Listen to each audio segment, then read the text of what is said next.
Are there matters that we need to take up before we bring the jurors in? Yes.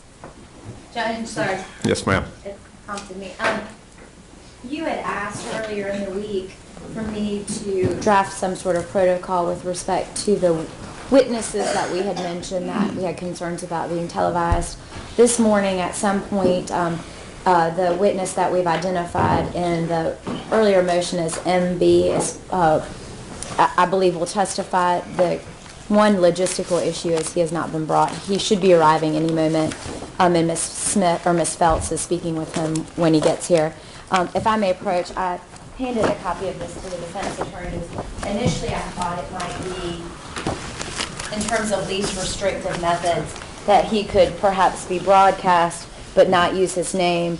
In talking with Mr. Brown and in our earlier conversations about the fact that they may talk about his aliases and use the fact that he has used various names, I don't know that there's any other way to get around that being a situation which would identify him other than just to ask Your Honor not to broadcast his testimony. And at the time that his testimony is over, obviously that the courtroom would be reopened. And so that would be my wish, and have drafted it up as such for Your Honor. Mr. Brown, Ms. Deed, you wish to be heard on this? I don't have any objection to them not having cameras when he testifies. All right. But we would like to use his name, though. Yeah. Okay, I think that's probably the best way to handle it then, and we'll just simply ask that there be no broadcast or media feed during the testimony of this witness. And I'd also ask members of the press to be sensitive to the concerns raised by this witness and the request for anonymity to the extent possible. There's one other small stipulation that the parties have entered into. Rather than calling the defendant's probation officer, who was on actually post-supervision release, for an effort to establish a timeline, we have agreed to the date of April 11th as the day when his father indicated that he no longer wished him to reside in the home. So that will hopefully speed up, or the necessity for having that witness during the guilt and innocence. All right, so this is a stipulation you'll want me to read at some point? At some point, yes, sir. Okay, so if you'll just request that prior to the close of the state's evidence, I'll be glad to read it when requested. Thank you. All right. And I see that it's signed by counsel for the defense, is that correct? That is correct. We talked with Mr. Smith about it as well. All right, very good, thank you. Anything for the defense at this time? Your Honor, I guess insofar as an update, you had asked that we get everything finished with those records in 2 or 3 days, and today would be day 3. We had somebody who offered to try and help us with it, but she was at a remote location, and when she scanned everything and sent it to us, the quality of the scans was so poor that we couldn't use the documents. So I am very much in process with that, and my goal is to have it done by the time we recess today. And for one sort of set of those documents, we are going to be requesting, subject to your approval, that there be certain redactions in them, because they're cumulative, so they don't just apply to the specific teachers or years. And so that's what we're working on getting finished, so we can show you a copy of what we propose. So I haven't forgotten that. I haven't forgotten the 3-day deadline, and we just had trouble having a remote person assist us with it. All right, that's fine. Just let me know when you have something for me to review. I'll take care of it. Thank you. All right, if there's nothing else that we need to take up outside the presence of the jury, we'll go ahead and bring jurors, please.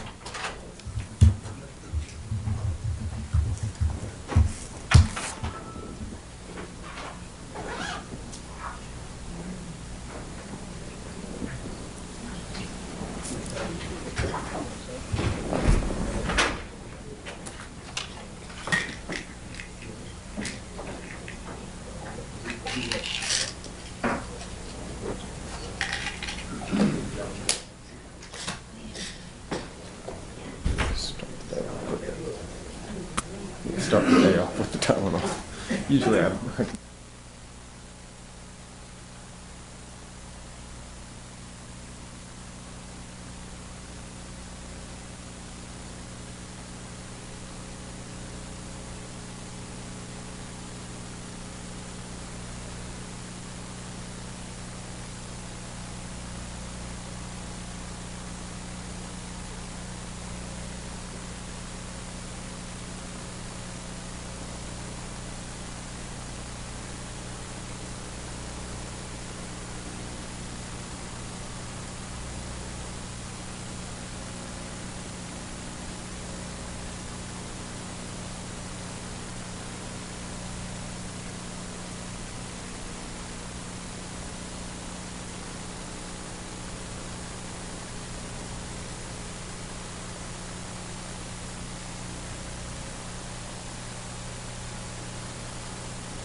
Check and make sure that you have your notebooks, and I believe we're ready to ask of the state, is there further evidence for the state? There is, Your Honor. Good morning. Your Honor, at this time, the state will call Ms. Sarah Melvin to the stand.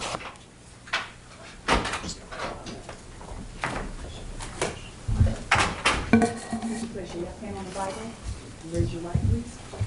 Do you solemnly swear the testimony you give this court shall be the truth, the whole truth, nothing but the truth, so help you God? I do. Thank you. Please be seated. Mr. Waller? Thank you, Your Honor. Good morning, Ms. Melvin. Good morning. Will you please state your name for the record? Sarah Melvin, How do you spell your first name? Sarah, And how do you spell your last name? Melvin. And Ms. Melvin, where do you currently reside? Charlotte, North Carolina. What do you do down there? I work in the emergency department. In what capacity? I'm a healthcare tech, so basically like a nurse aide and secretary, and I'm in nursing school, so And are you in nursing school in Charlotte as well? yes, sir. Are you originally from Charlotte, or are you from up here in Raleigh? Close to Charlotte, Close to Charlotte. yeah. Going back to May of 2013, were you living in Raleigh at that time? Yes, sir, I was. Can you tell us why you were living in Raleigh in May of 2013? So I was in college at University of North Carolina at Chapel Hill.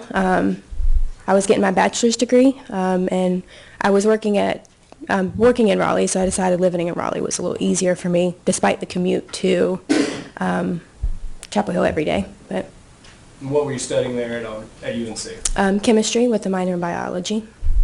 You said you were working at a location in May of 2013. Where were you working? Bonefish Grill at North Hills. North Hills. And North Hills is the area around Six Forks Road and 440. Yes, sir. Big shopping center. Is there a Target out there? Yeah, close to it. How close is the Bonefish to the Target at North Hills, if you remember? I'd probably say within a mile, if less than that, probably. I'm very directionally challenged, so. That's right. Me too. When you were working at Bonefish, what was your job there? Were you a cook? So I was a head server. So it's basically it's just like a server, but I had more of a leadership role and help with like paperwork and finance and stuff as well. And Ms. Melvin, that Bonefish that you worked at, was there I guess an inside dining area? There's inside and outside.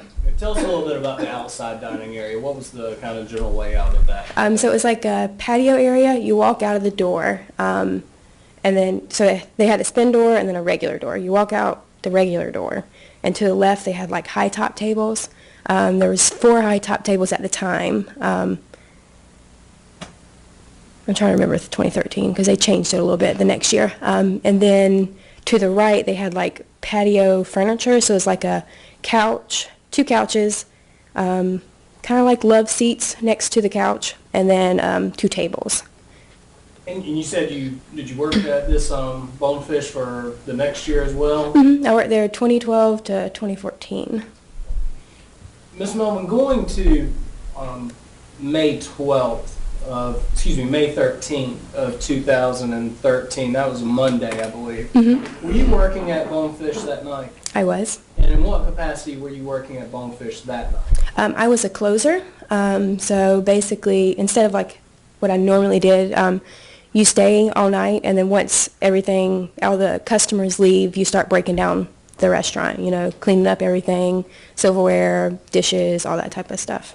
And on a typical Monday night there at that location, what time did the restaurant close? 10 o'clock. And as a closer, how long would you generally have to stay to do these duties that you were talking about, cleaning up and whatnot? It just depended on how long the guest stayed. We can't necessarily make someone leave if they've dined there, but I'd probably say hour and a half. And after 10 p.m., if there's a patron or you're just sitting, or anybody sitting out on the patio area, do you ask them to leave, or what's the situation there? It honestly depends on the manager's decision. It depends also if they've dined there or not. If they have not, then we don't necessarily have as much, a right to ask them. We can ask them to leave because they haven't dined there and they're not our guest. So. Going to the night of Monday, May 13th at around 10 p.m., were you closing the Bonefish Grill that night? Specifically in regards to the patio area, did you have the opportunity at sometime after 10 p.m. to come into contact with 3 individuals? Yes, sir, I did. Can you describe those individuals for us, ma'am? So there were 3 individuals. 2 of them were males and 1 was female. The 2 males were both African American, and the female was Caucasian. I remember when I walked out, it was the female sitting on the couch with the one of the males. He was kind of shorter, not very dark-skinned, but he had a hoodie on. And then across from him at the other patio chair was the taller African American, and they're all just sitting out there. And you said one of the African American males was a little bit lighter skinned. Mm-hmm. Okay. The other one, do you recall darker skin? Yeah, I mean, it was dark outside, so, and there's not really a lot of light outside, but yeah, one of them was slightly lighter. And you mentioned one of the individuals or one of the males had on a hoodie. Do you remember the clothing of each one of them, or did just the hoodie kind of stick out? The hoodie kind of stuck out, just because the hood was on. You know, like not many people go and sit on patios with hoodies on, you know. And this is May of 2013. So it's kind of warm, so. Do you recall if either of the males was wearing shorts? I do not. How about a female? Do you recall what she was wearing? Maybe a dress or a skirt. Could have been shorts or like capris, but it wasn't something I don't think that covered her whole legs. You know, I don't honestly remember. That's fine. If Yeah. you don't, it's 2.5 years Right. ago, and if you don't remember, that's fine. Mm-hmm. What were these individuals doing out there on the patio?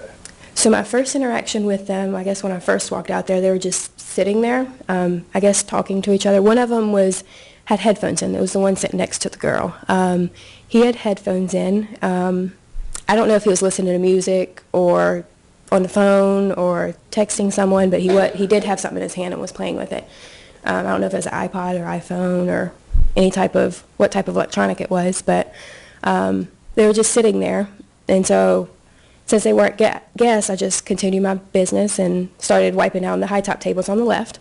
And then they noticed I was starting to close down. And one of them, I think it was the girl, she asked me about it. I'm like, yeah, you know, we're closing, you know, we're trying to clean everything up.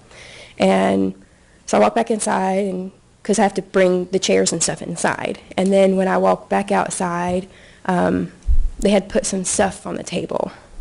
And let me interrupt you just briefly, Ms. Melvin. You said that they were not guests there. Right. What do you mean by that? So they had not dined there. They didn't order anything. So they showed up without dining there. They were just sitting on the patio furniture.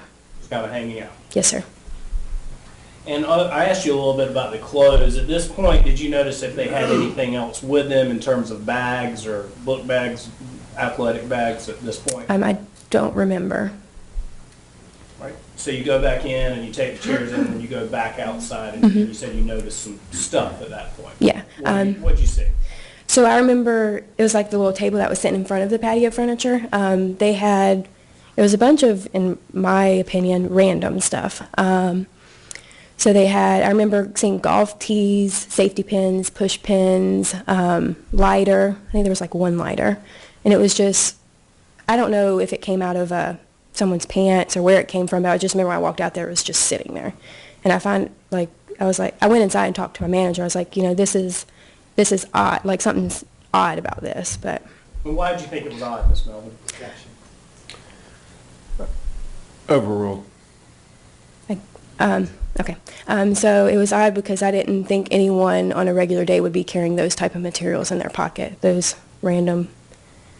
And at this point, Ms. Melvin, you mentioned seeing some headphones. Did you see any other electronics at this point? I did not. Just the one headphones. And I believe you said one of them may have had a phone or something in their hand. Do you recall if it was one of the males or the female that had the headphones on? It was the male. And how about the phone or the electronics? It was a male. So the male had the phone or whatever in their hand as well. The stuff, the random stuff, the golf tees, safety pins, and all. Could you tell who? Well, and you said it was on a table.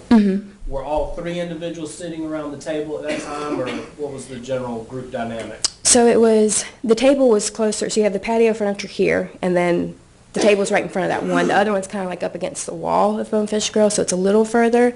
So two of them were closer to the table than the other one. Which two were closer to the table? The shorter African-American and the female Caucasian.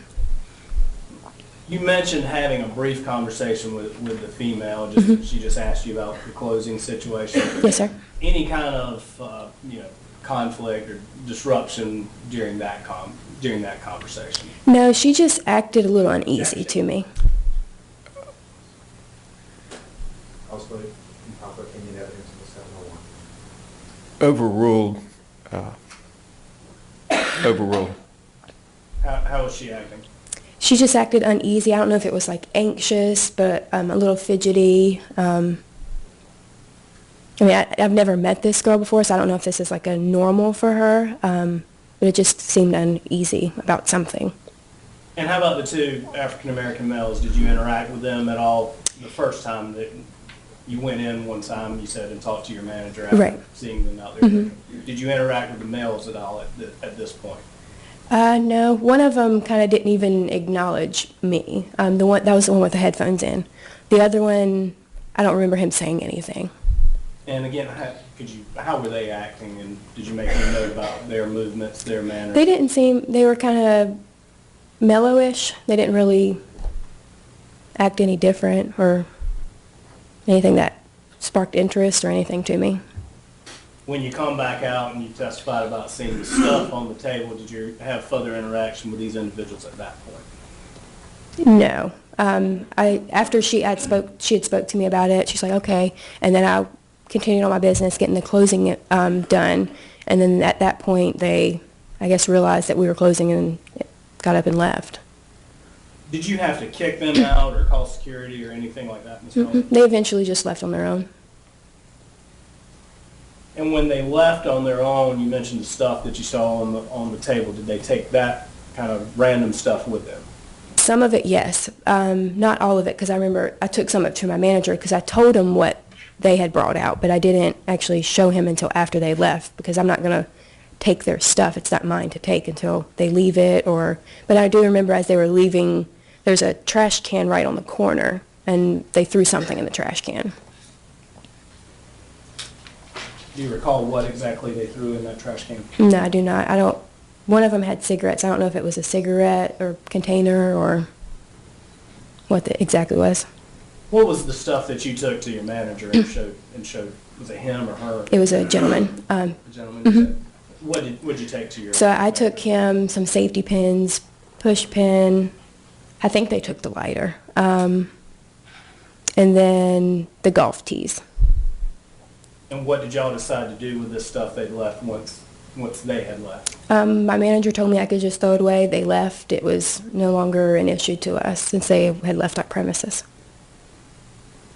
Just a few more questions for you, Ms. Melvin. You said that y'all closed at 10 o'clock that night. What time was it when you first saw these three individuals on the patio? So I could just give a general time frame because it was so long ago. So if we close at 10, we're not allowed to go out and close the patio until at 10 or slightly after. So I'd have to say it was between 10:15 and maybe 11:30. When you first saw them, it was around 10:15? Yeah, probably 10:30-ish. 10:50. 11:30 to start a second ago, so between 10:15 yeah. 15 and 10:30? 10:15 and 11:30, somewhere in that time. Okay. I wouldn't say it was anything past 11:30. Sorry, just wanted to be clear there.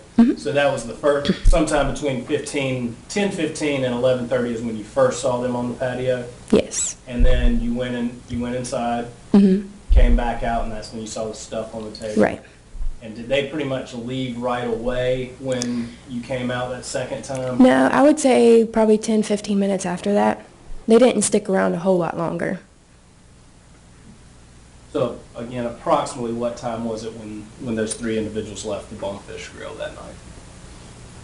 Probably 11:15, 11:30-ish. So the entire interaction, you would say, happened between 10:15 and 11:30? Yes, sir. Is that fair to say?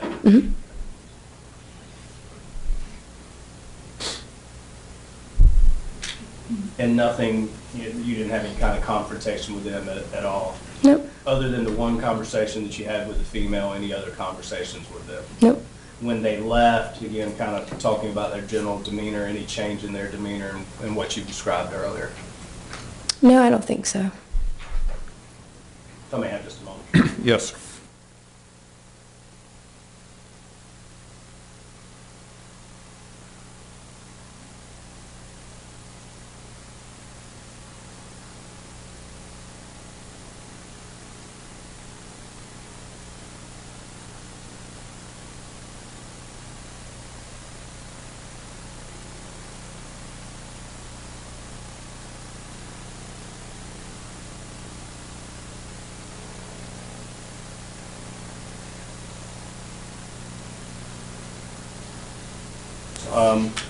Earlier in your testimony, at some point do you recall being contacted by a detective with the Raleigh Police Department?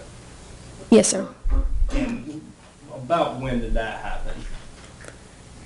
I think it was in 2012. I mean, wow, 2014. Sorry. Okay. Could it have been in 2013? Yeah, it may have been. I mean, I have it on my phone, but yeah, so long ago. That's fine. And was that an in-person interview, and or was it over the phone? Over the phone. And during that interview, do you recall if you again gave a general description of the individuals that you saw? I did. If I may approach the witness, Your Honor. Yes.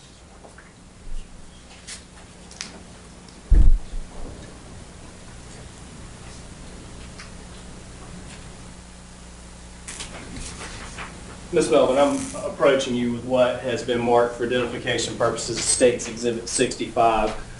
It's a report of Detective Sean Brady. You, again, remember giving him a general description of these individuals. Yes, sir. Take a look at this kind of last full paragraph, read that, and when you've done that, let me know, okay? Okay.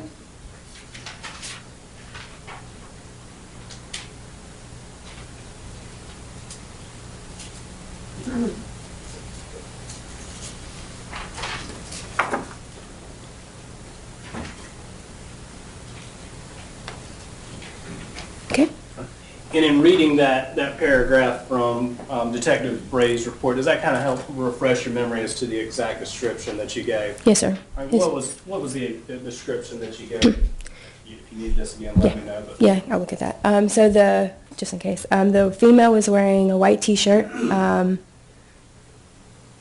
I think she had just white T-shirt. And then like shorts, basketball type, or some type of other blue jean shorts, capris. And I noted the sneakers. I said they had white sneakers, and she had a backpack. And then the males were wearing, one had a white T-shirt and basketball shorts, and the other had a hat and a backpack. And so in reviewing that, do you recall that at least one of the males had a backpack with them? Yes, sir.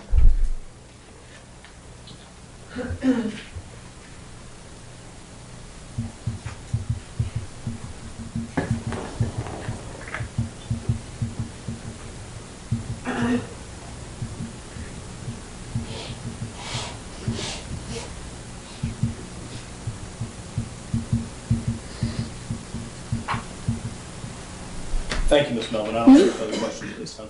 Cross-examination, Mr. Brown? Good morning, Ms. Melvin. Morning. In looking at, you see that you were interviewed in July of 2013, Yes, sir. about 2 months after Okay. this event. When you were talking about it, you said it was the shorter African-American man and the woman who were sitting around the table, Yes, sir. and the taller man was sitting away from it Yeah, like with across. earphones? The taller man did not have the earphones. Okay, but he was sitting away from... Yes, sir. Okay, thank you, that's all I have. Anything further from the state? Just one moment, Charlie. Yes.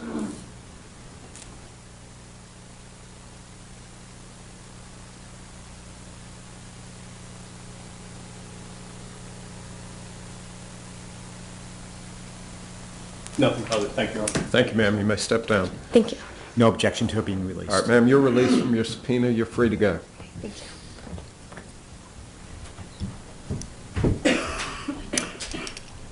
Further evidence for the state? Okay. Yes, Your Honor, sorry. Ms. Melvin's here from Charlotte, and we just wanted to make sure we had her transportation taken care of. Amy Radley, Your Honor, at this time the state would call Ms. Amy Radley to the stand.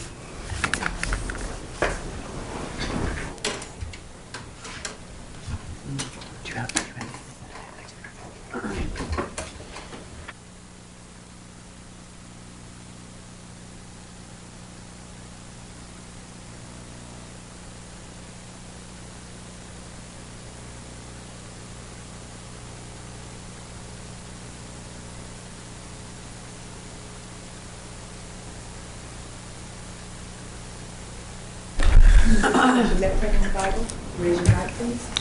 Do you solemnly swear that the testimony you give this court shall be the truth, the whole truth, and nothing but the truth, so help you God? I do. Thank you, ma'am. Please be seated. All right, Mr. Waller. Thank you. Ms. Radley, good morning. Good morning. Will you please state your name for us? Amy Radley, Can you spell your first and last name? AMYRADLEY. And Ms. Radley, and you don't have to give me your exact address, but where do you currently reside? Sanford, North Carolina. Sanford? And how long have you lived down in Sanford? For a year and a couple months. Back in May of 2013, where were you living at that point? I was living in Raleigh.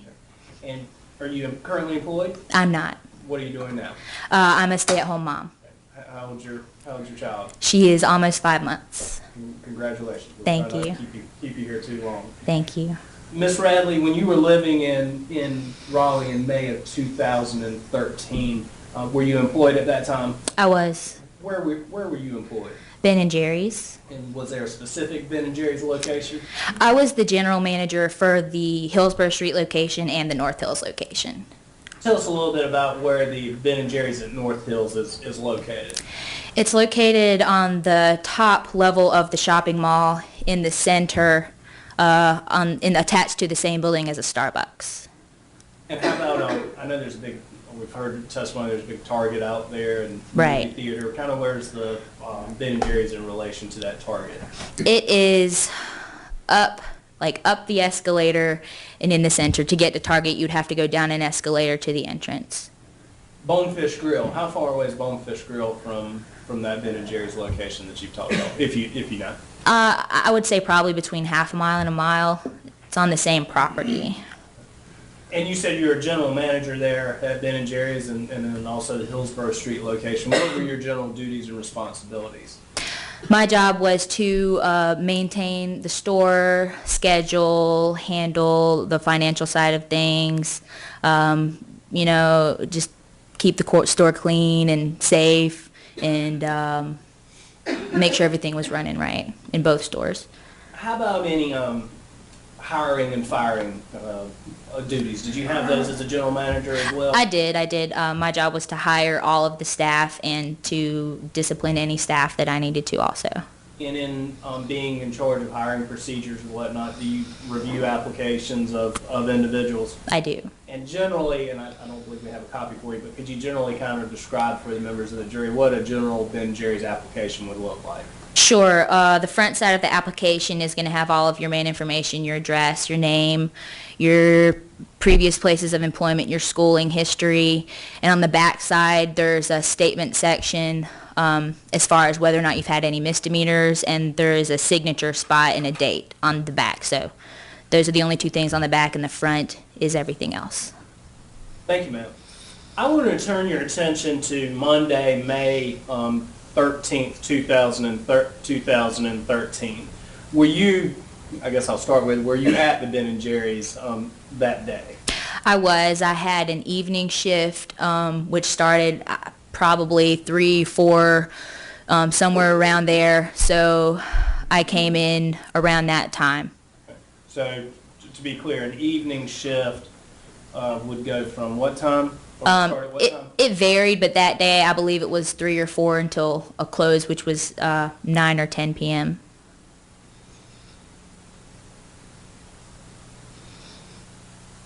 Well, so you got to that location around 3 o'clock?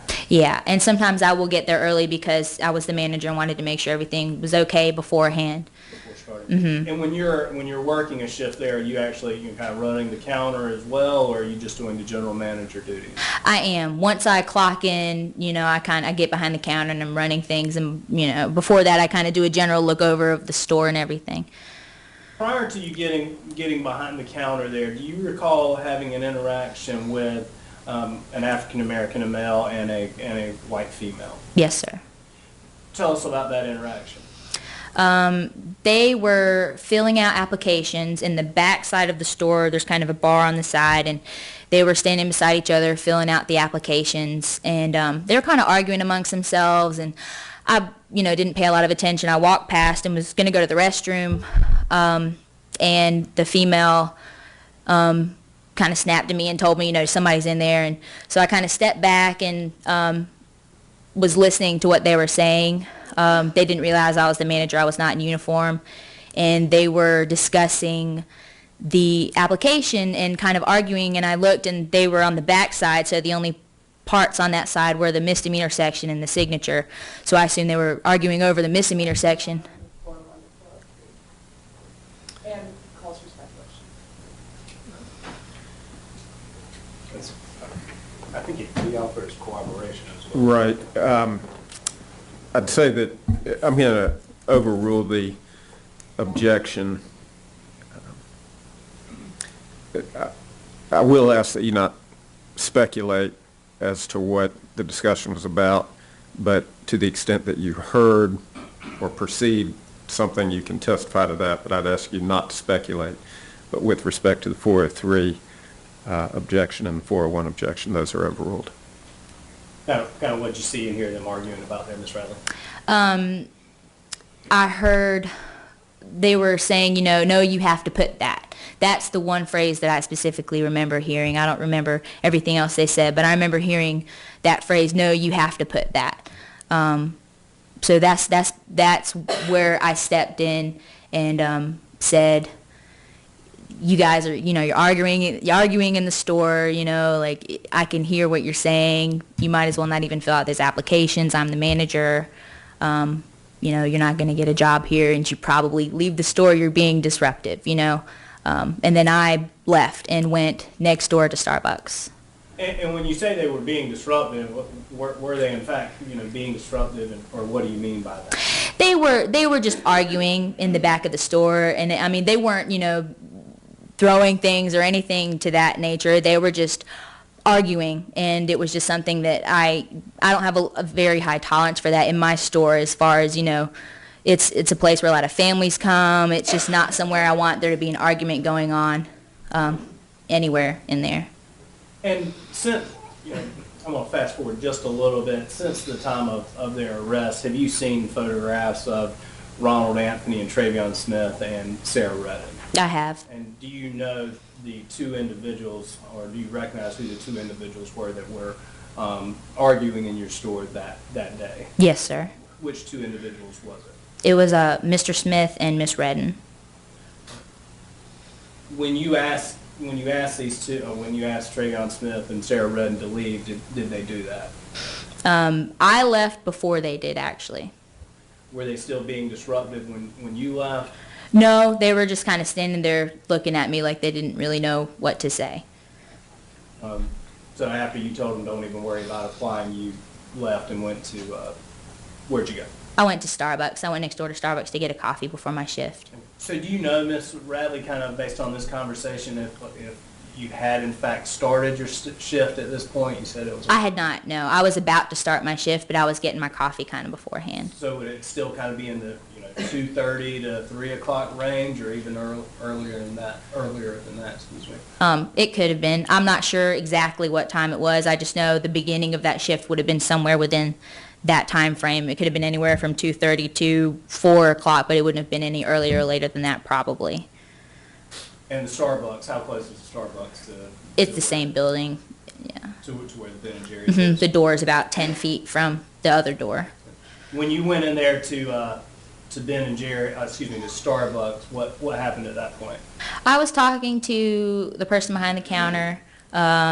I know them. I used to work there also, and I, work next door, so I know everyone. I was talking to the employee, and I saw out the side door. There's two side doors and one main door, and I could see out the side door.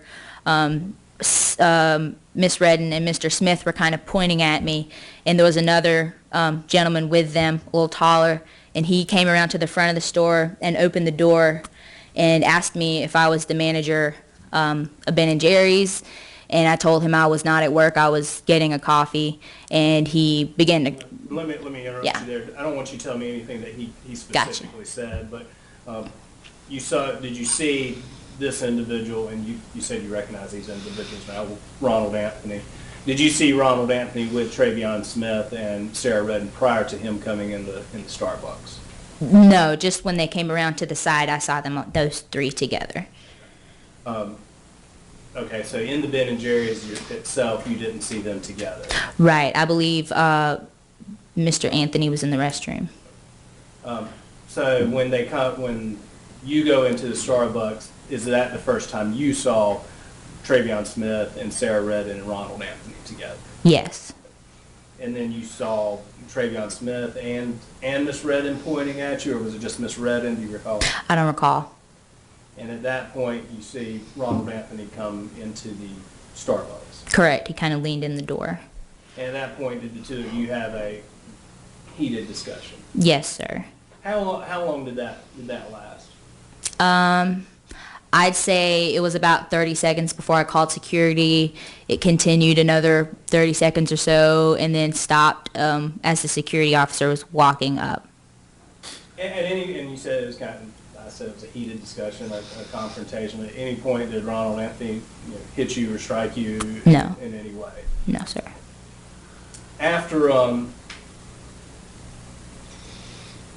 After the confrontation started, you said you got security involved. Yes, sir. Tell us a little bit about that. How did you go about that? I could see that Mr. Anthony was very angry, and I recognized it as a situation that may or may not, go whatever way.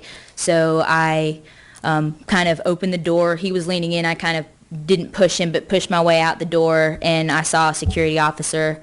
So I motioned for him to come over. I think I may have, yelled out something like, hey, or something to the effect of that, and he came over pretty quickly and responded. And as a result of you getting security involved, what happened? I basically, explained what had happened from my point of view very quickly and said, I have to go to work. I need to start my shift.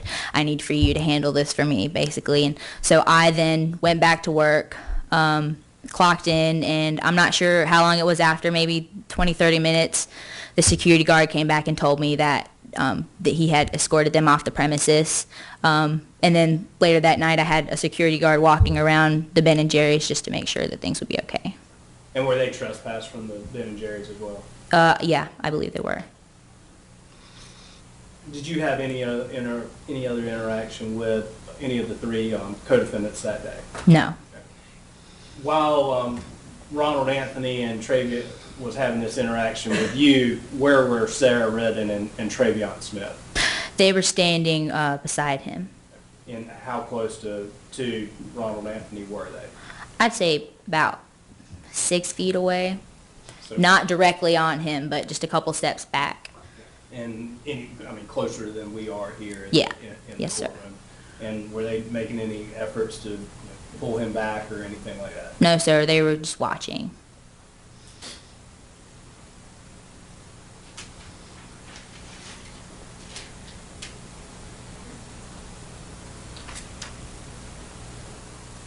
May I have just a moment, Charles? Yes. Sorry.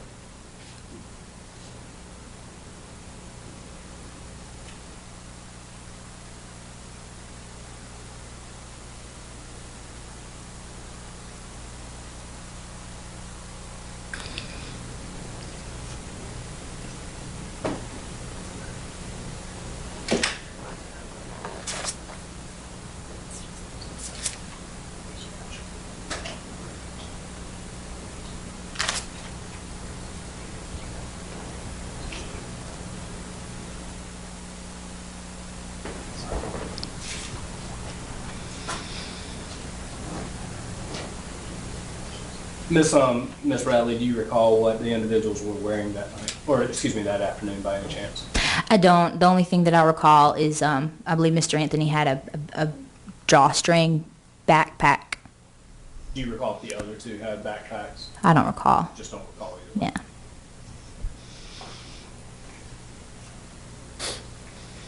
Thank you, Ms. Radley. I don't have any further questions at this point. Ms. D? Hi. So sorry.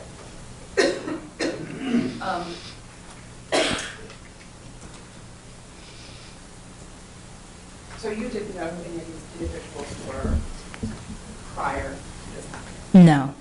but you had an opportunity to look at some photographs fairly soon after the events, and so for a long time now, you've been quite clear in your mind about who the different players were. Yes, ma'am. And the two people that were talking about the job application were Sarah Redden and Travion Smith. Yes, ma'am. And they were loud. Yes, ma'am. And you didn't particularly want them in Right. And when you told them that they needed to go, they didn't get in your face No, ma'am. or make any fuss. No, ma'am. And you saw them later, and they were outside the Starbucks. Mm-hmm. And they could see through the glass door to where you were in the Starbucks. Yes, ma'am. And somebody was pointing you out, Yes, ma'am. but you're not sure who it was. Right. And then Mr. Anthony is the one that got really agitated. Yes, ma'am. And obviously, he was agitated enough that you felt like it made sense to get security involved. Mm-hmm. Raising his voice, I imagine. Yes, ma'am. And, Yeah. Okay. And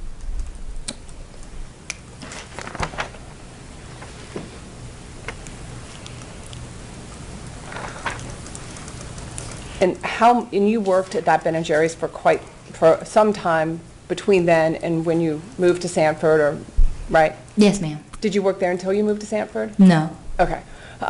So for about how much longer after this incident do you think you still worked at the Ben & Jerry's?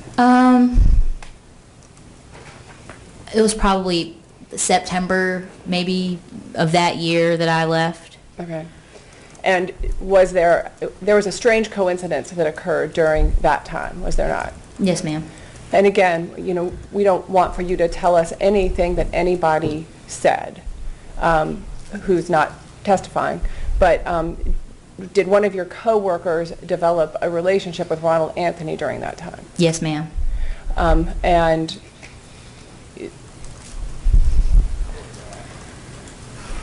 would she talk to him on the phone?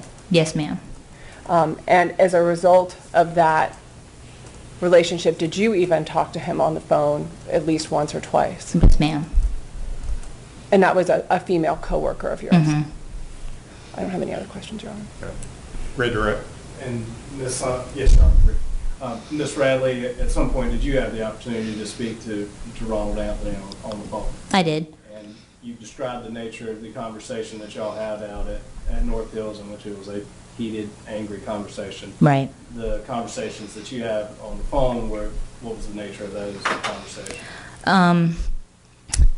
I think that we spoke a total of 2 or 3 times. The first time, it was shortly after I realized this coincidence and this connection. My coworker and I had talked about it, and she was on the phone with him and said that he wanted to apologize for the way that he had acted that day. And so that's what our conversation consisted of. He apologized, and I accepted it, and kind of expressed that he was with my coworker, and that not to I don't know, that I cared about her, and that to take good care of her if he was going to be talking to her at all. Kind of expressed that sentiment. And then the other times it was maybe for 30 seconds or so, she would pass me the phone. She would be busy, and he would call, and because it's a jail call, you can't call back. So she would pass it to me and say, hey, answer this real quick so I don't lose the call. So we may have made small talk for a minute or so.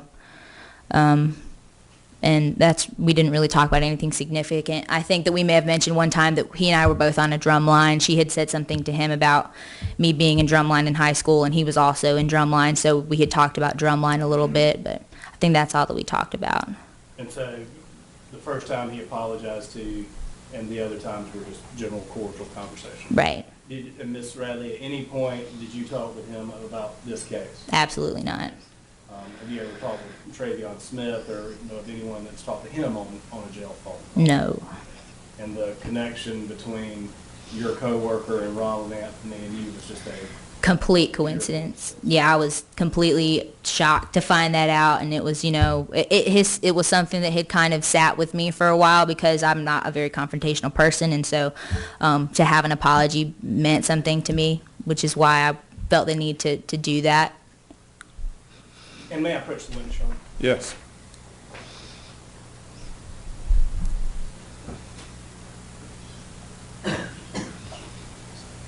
Ms.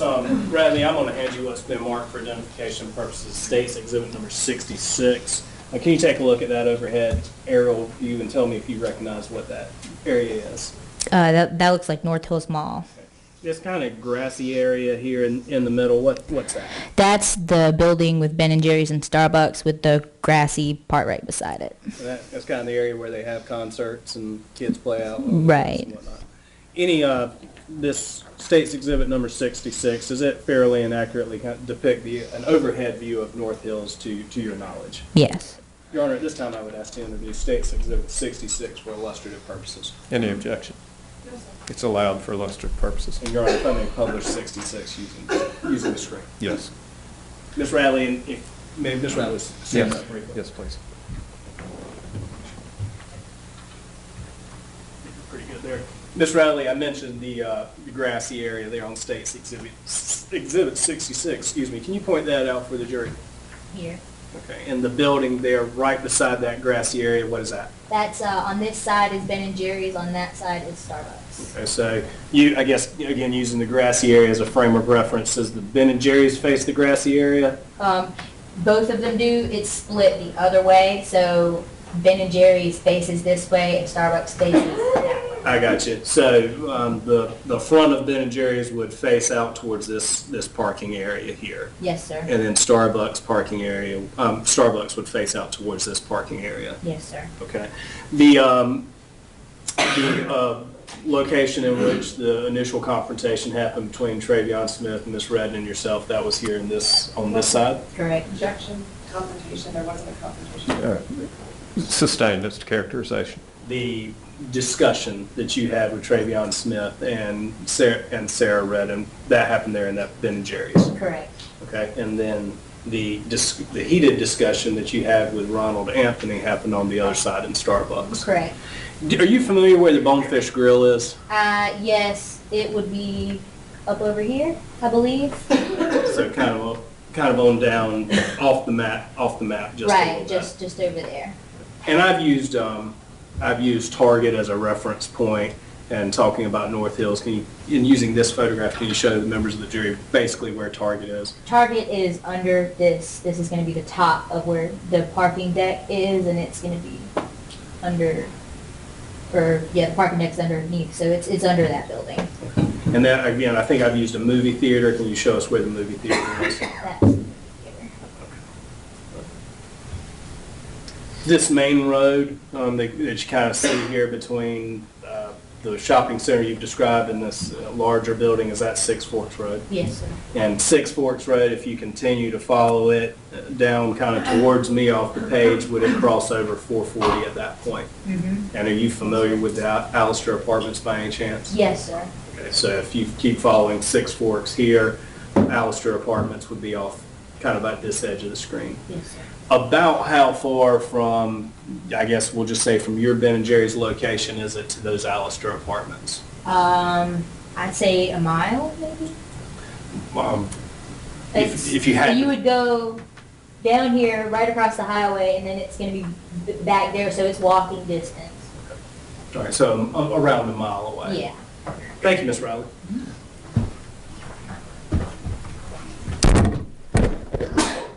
Recross. No, sir. All right. No objection. Thank you, ma'am. You may step down, and you are released from your subpoena. You're free to go. Thanks. Further evidence for the state? Thank you, Your Honor. Your Honor, at this time the state will call Mr. Michael Huff to the stand. And while he's on his way up, I can remove that photo.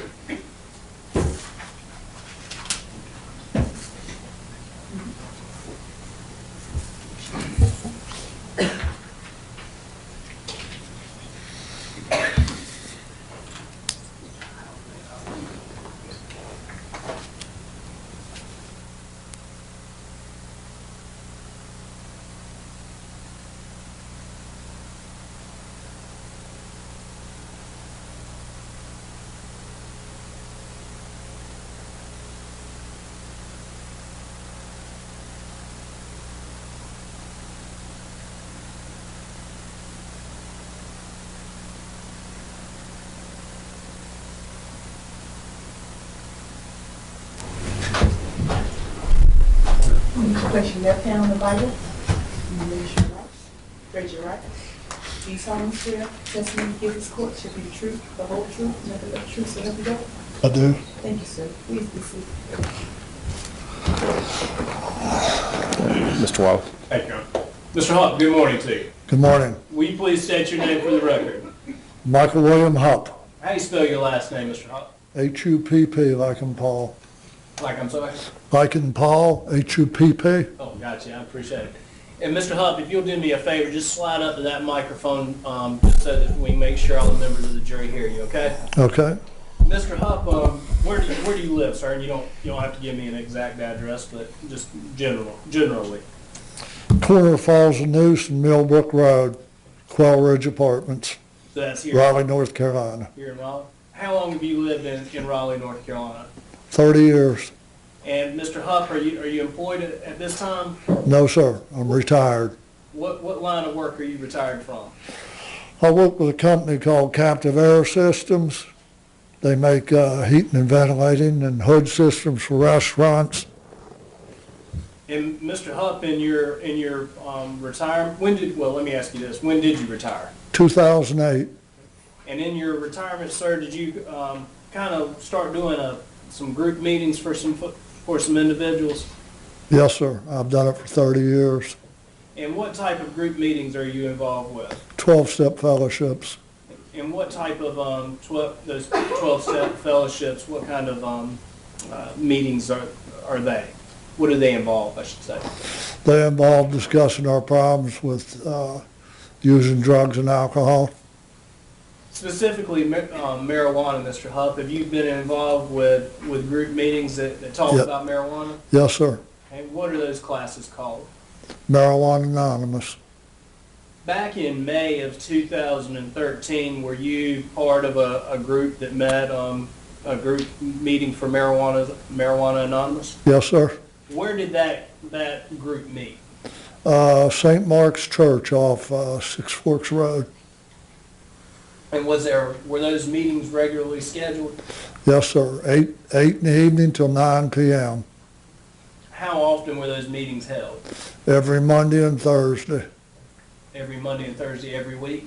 Yes, sir. And how does an individual get involved with one of those meetings? Well, there's several ways. Often they're court ordered. The individuals are court ordered. And probably more frequently, it's just people that have problems with marijuana and want to do something to change the way they're living. Mr. Huff, what was and are you still doing these meetings? Are you still involved with them? Yes, sir. What is your role in these meetings? I'm just a member. And do you help folks out in Yes, sir. meetings? So do you have a leadership capacity, or you? No, sir, there's no such thing. Going back to May 12th of 2013, May 13th of 2013, which was a Monday night, did you have one of the Marijuana Anonymous meetings that night? Yes, sir. And where was that? St. Mark's Church. St. Mark's Church. How did y'all get involved with the meeting there? We asked the pastor if we could have meetings there, and they allowed us to have them. What type of room do y'all use there at that church? It's just it was a small room on the second floor. And St. Mark's Church, where is it in relation to the North Hills shopping complex? It's close, About how far? 2 blocks maybe, block or 2. And Mr. Huff, on that night, did you have the opportunity to come into contact with Ronald Anthony? Say that again, sir? Did you have the opportunity to come into contact with Ronald Anthony that night? Yes, sir. Was he part of the meeting on May 13th of 2013? Yes, sir.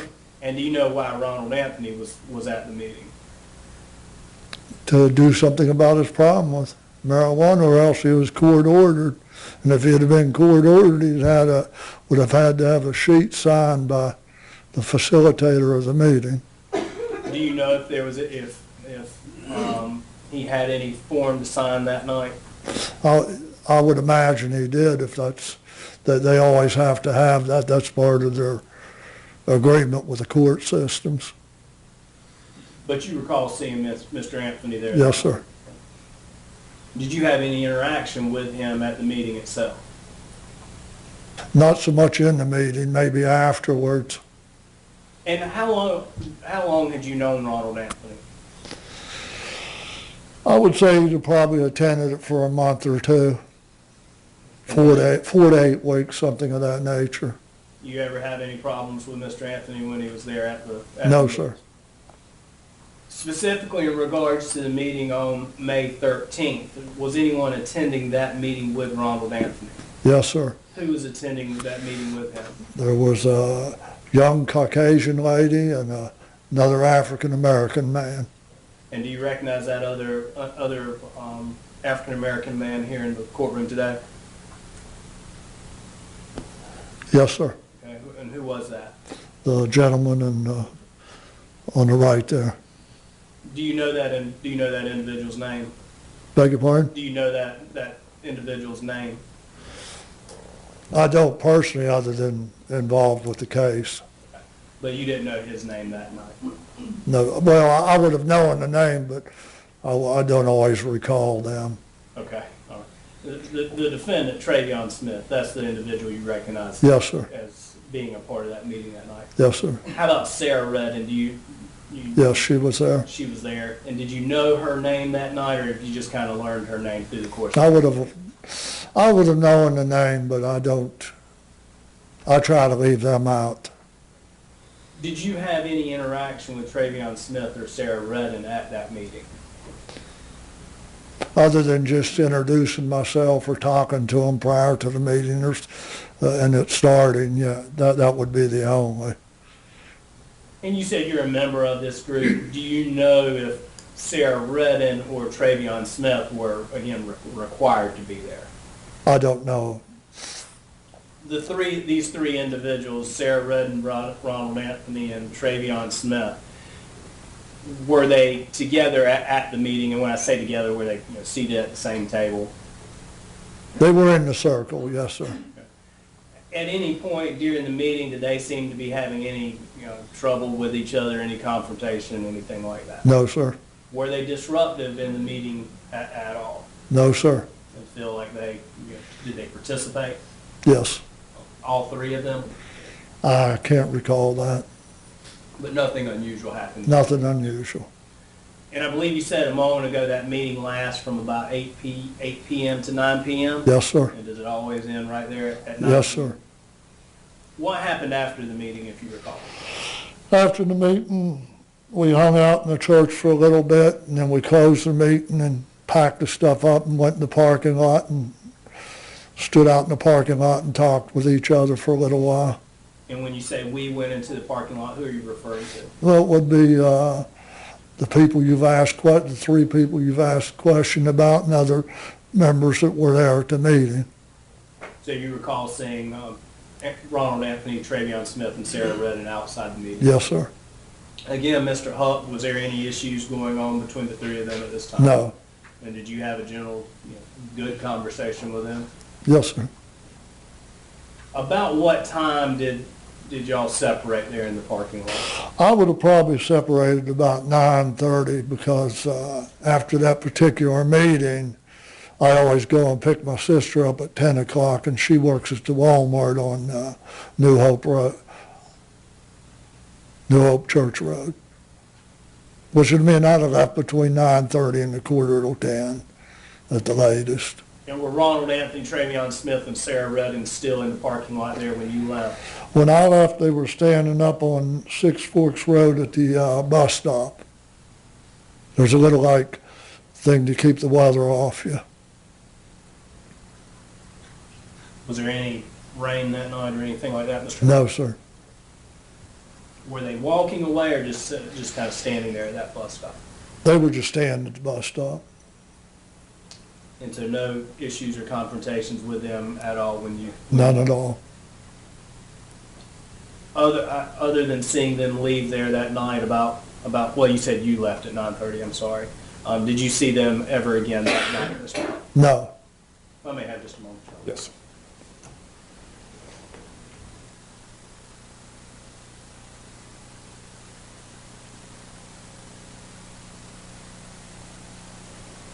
Any further questions? Okay. Cross-examination, Mr. Brown? Yes. Good morning. It's, to the best of your knowledge, Ronald Anthony was ordered to be at those meetings, court ordered to be at those meetings, Yes, sir. right? But to your knowledge, Sarah Redden wasn't ordered to be at the meeting? I don't know about that. You have no knowledge that she was ordered No. to be in the meeting? And no knowledge that Travion Smith was ordered to be at the meeting? If I remember correctly, they all three had papers that had to be signed. But you do, that's your best of your memory, you don't have specific knowledge of that? No. The church that this was located, that's north of 440?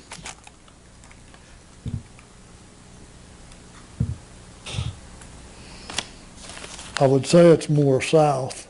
Okay, south of 440? Maybe say 4 miles from Old Wake Forest Road, 3-4 miles, just down over the hill from the North Hills Mall. All right, thank you. Anything further, Mr. No, Brown? Your Honor, thank you. Thank you, sir. You may step down. Any objection to this witness being released? No, sir. Sir, you're released from your subpoena and you're free to go. Okay, Thank you, sir.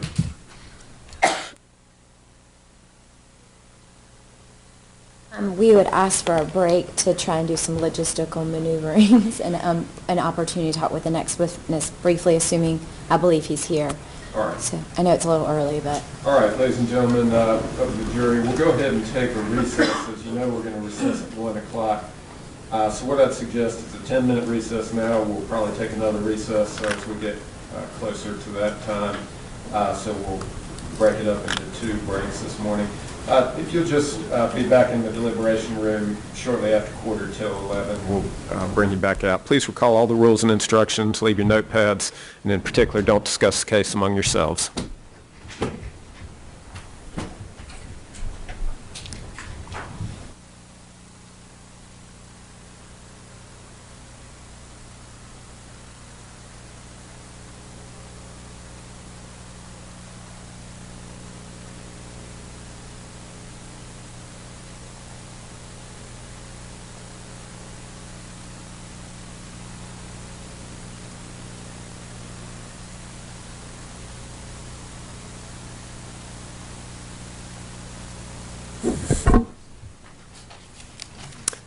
All right, outside the presence of the jury, is there anything we need to take up right now, or we can go ahead and recess for a few minutes, and then, who is your next witness? MB.